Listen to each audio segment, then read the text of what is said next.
Now this young 9-year-old knows everything there is to know about growing mushrooms at home.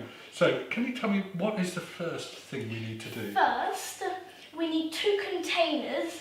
One is a plant container with holes at the bottom, and the second container is to stop any coffee grounds going through the holes. Oh, to stop the mess, I see. And what's the next thing we need to do for growing coffee at home? Next step is we have to empty out all the coffee grounds into this tray. Now, this is coffee from the household for the last 2 or 3 weeks, and what we've done, we've kept it all together, and I have also boiled up some water just this morning and added that water, and that raises the temperature up and sterilises the coffee grounds again. And the great thing about drinking the coffee first is that actually you're taking out some of the more pungent oils and ingredients from the coffee, and it becomes a much more neutral soil to grow your mushrooms on.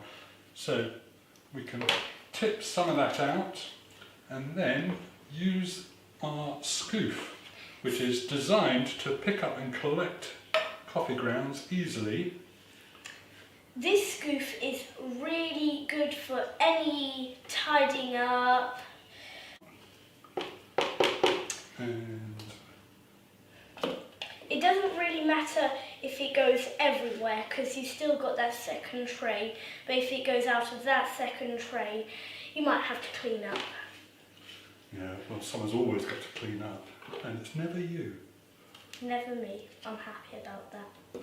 Now, probably need 2 more scoofs of coffee. 1 and 2. And now we should just use a spatula. And use the scoof to smooth over the coffee.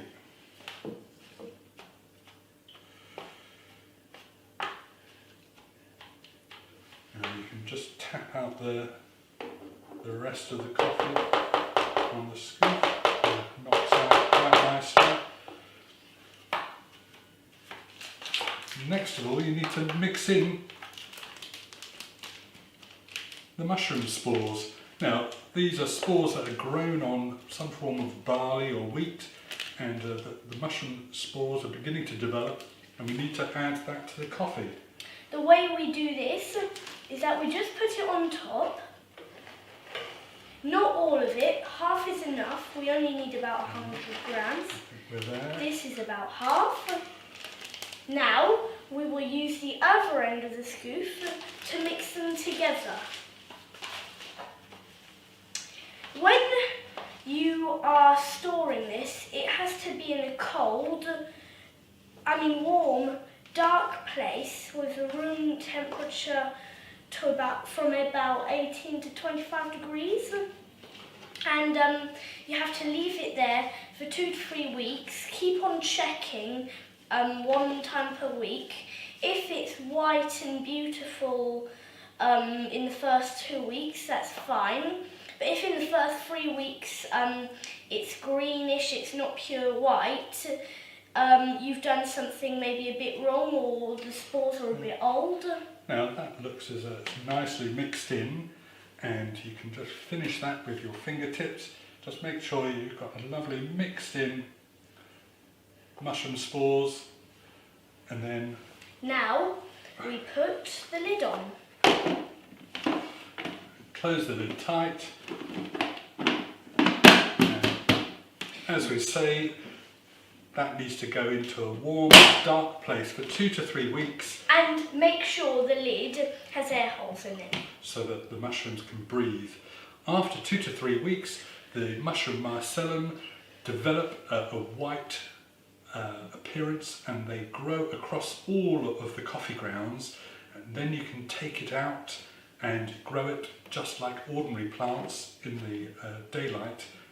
Hi, we're back after 3 weeks to see how the mushrooms have been growing. So, hope you found a dark room, because we certainly have. This is a dark room. Now I'm just going to see how the mushrooms have been going. So now, as you can see, it's very fluffy and white. So that is what should be happening to your mushrooms. If it's greenish, not pure white, you might have done something wrong, so you can use the other half of the packet we left over in the last video. So now that the mycelium is completely white, you have to leave it out in daylight so that it can actually turn into mushrooms. And the way you're going to water these is best with a spray bottle to spray on them. But you cannot leave them outside. Just inside in the sunlight will be fine.